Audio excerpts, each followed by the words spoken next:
નમસ્કાર દોસ્તો, શાંતિશ્રમ ન્યૂઝમાં આપનું સ્વાગત છે।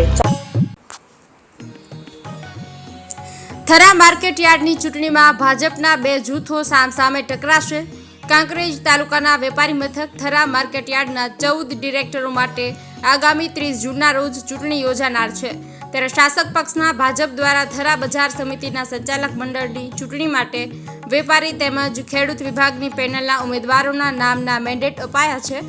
જો કે વર્ષોથી થરા માર્કેટ સમિતિના ચેરમેન પદે રહેલા અણદાભાઈ પટેલની આ વખતે ભાજપ દ્વારા બાદબાકી કરાતા આ મામલો ભારે ચર્ચાસ્પદ બનવા પામ્યો છે।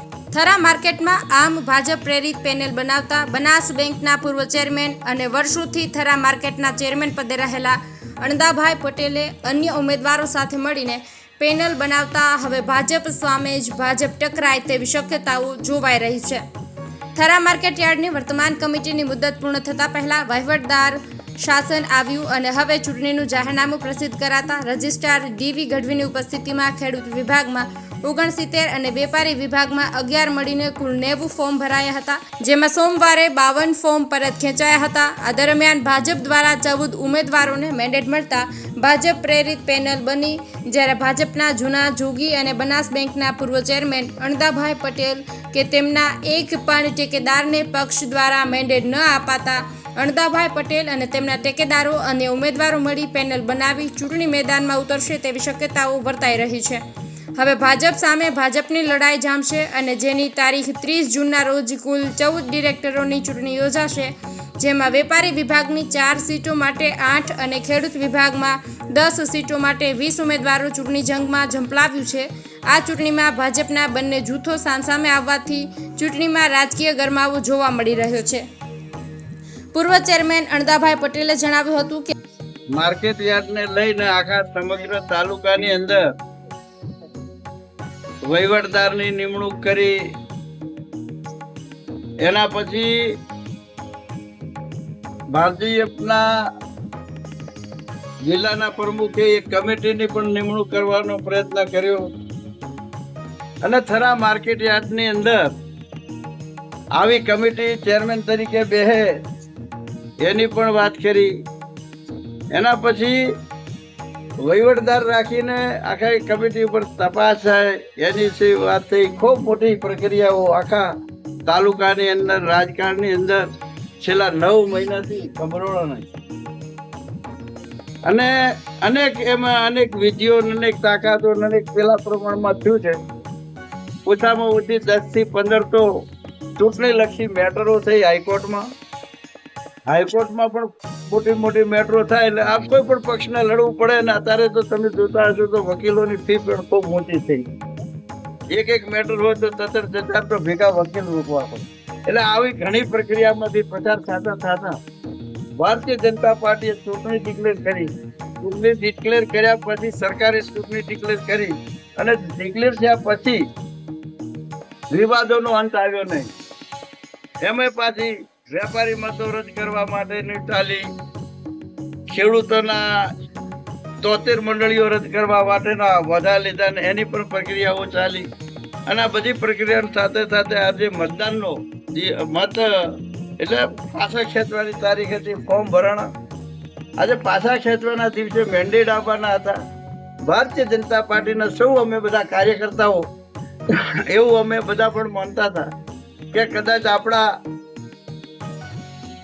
500 મેન્ડેટ આવે, સામે કદાચ આપણાથી 2 કે 3 વધારે મેન્ડેટ પણ આવશે અને આવે સ્વાભાવિક છે કે પાર્ટીની અંદર બધાને ગમતા હોય। મને હું સિનિયર છું તો મને ના હાલે, પણ ગમે તેને કાર્યકર્તાને હાલશે એમાં આપણે નહીં પણ સંતોષ કરશે। અત્યાર સુધી ભારતીય જનતા પાર્ટીનો રિવ્યુ રહ્યો છે કે 2 પક્ષો 2 જૂથો હોય તો એક જૂથને 2-4 વધારે આપે મેન્ડેટ, એક જૂથને 1-2 ઓછા હાલે, પણ બધાને આપીને સંતોષ કરતા હોય।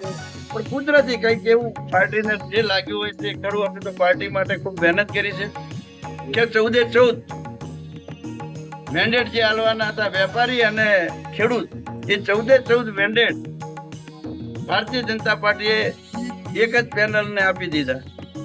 એટલે એના લીધે અમે પ્રયત્નો ખૂબ કર્યા ભારતીય જનતા પાર્ટીના આગેવાન કાર્યકર્તા તરીકે મેં ખૂબ પ્રયત્ન કર્યા, ખૂબ સમજાવ્યા છે બધાને કે ભાઈ આપણે ફોરમ પાછા ખેંચી લો. હવે ભારતીય જનતા પાર્ટીના મોવડી મંડળે, આપણા જિલ્લાના પ્રમુખે, આપણા તાલુકાના છે એટલે એમણે જે વિચાર્યું છે એ આપણે સ્વીકારવું પડે. પણ આખા તાલુકાના કાર્યકર્તાઓનો આક્રોશ અને બધાને સમજાવવા મને માટે ખૂબ અઘરું થઈ ગયું. મારું આટલે 2 કલાક સુધી મનાવવાનો પ્રયત્ન કર્યો પણ કોઈ માન્યા નથી. અને અમારે પણ ના છૂટકે ચૂંટણી લડવી પડે એવી પોઝિશન આવી અને આ રીતે અમારે ચૂંટણી લડવી પડે એવી અત્યારે વાત છે. હજી પણ અમે તૈયાર છીએ કે કાલ ઉઠીને એમને એમ લાગે અત્યારે કે આપણે હજી બિનહરીફ કરવું છે તો અમે બધા કાર્યકર્તાઓ હજી આમાંથી આગું પાછું કરવું હોય તો અમે તૈયાર છીએ. તો ભારતીય જનતા પાર્ટીના કાર્યકર્તા તરીકે ચૂંટણી લડાશે અને અમે બધા સૌ ભારતીય જનતા પાર્ટીના આવનારના દિવસોની અંદર જે પણ કામ કરવું પડશે એ ભાજપને જીતાડવા માટે, તાલુકા પંચાયત હોય, વિધાનસભા હોય, જિલ્લા પંચાયત હોય, જે ચૂંટણીઓ આવશે એમાં તનતોડ મહેનત કરશું એવી અમે બધા ખાતરી આપીએ છીએ. બોલો ભારત માતા કી જય. અમુક પણ ભાજપના કાર્યકરો છીએ, પરંતુ પક્ષ દ્વારા એક જ પેનલમાં તમામ ઉમેદવારોને મેન્ડેટ આપવામાં આવ્યા છે. જો અમારામાંથી થોડાકને પણ મેન્ડેટ આપવામાં આવ્યા હોત તો અમે બાકીના બધા જ ફોર્મ પરત ખેંચી લેતા અને ચૂંટણી બિનહરીફ થતી, પરંતુ એવું ના થતાં અમારે ચૂંટણી લડાવવી પડશે. ભાજપ દ્વારા અપાયેલા મેન્ડેટમાં થરા બજાર સમિતિના વેપારી વિભાગની પેનલમાં નાગજીભાઈ ભેમાભાઈ પટેલ ભાવનગર, કિરીટભાઈ અમૃતલાલ અખાણી થરા, રમેશભાઈ નરભેરામભાઈ જોશી શિરવાડા અને રમેશભાઈ ગોપાળભાઈ દવે રણાવાડા. જ્યારે ખેડૂત વિભાગની પેનલમાં ઈશ્વરભાઈ અણદાભાઈ પટેલ વસ્તાસર, બાબુભાઈ માલાભાઈ ચૌધરી ખસા, લક્ષ્મણભાઈ નાનજીભાઈ પટેલ માનપુરા, ભગવાનભાઈ કરશનભાઈ પટેલ ઝાલમોર, ભેમસંગ ભેમાજી જાદવ રાનેર તેમજ મુકેશસિંહ મગનસિંહ વાઘેલા રાણકપુર, પ્રવીણભાઈ અમૃતભાઈ દેસાઈ બુકોલી, મગનભાઈ હરદાસભાઈ દેસાઈ વડા, રામજી કપૂરજી ઠાકોર લક્ષ્મીપુરા અને ત્રિકમજી નગાજી ઠાકોર તાતિયાણાનો સમાવેશ થાય છે. જ્યારે અણદાભાઈ પટેલની પેનલના ઉમેદવારોમાં વેપારી વિભાગ પેનલમાં રમેશભાઈ ધુડાભાઈ જોશી, રાજુભાઈ સગરામભાઈ પ્રજાપતિ, મુકેશભાઈ સોમાભાઈ રાવલ, કિરણભાઈ હરગોવનભાઈ રાવલ ઉમેદવારો છે. જ્યારે ખેડૂત વિભાગ પેનલમાં અણદાભાઈ રામાભાઈ ચૌધરી પટેલ, કરશનભાઈ રામાભાઈ ચૌધરી પટેલ, ગોવિંદભાઈ ઉજમભાઈ ચૌધરી, જગમાલભાઈ રાજાભાઈ કુવા, ડામરભાઈ લવજીભાઈ ખરસાણા, દાનસુંગજી કપૂરજી ઠાકોર, માનસુંગભાઈ વીરાભાઈ તરક, જીવણભાઈ રમાભાઈ પિલિયાતર, પ્રહલાદસિંહ રણજીતસિંહ વાઘેલા, બળદેવભાઈ જીવણભાઈ દેસાઈને ઉમેદવાર બનાવાયા છે. આમ થરા બજાર સમિતિના સંચાલક મંડળની ચૂંટણીએ કાંકરેજ તાલુકામાં રાજકીય ગરમાવો સર્જી દીધો છે.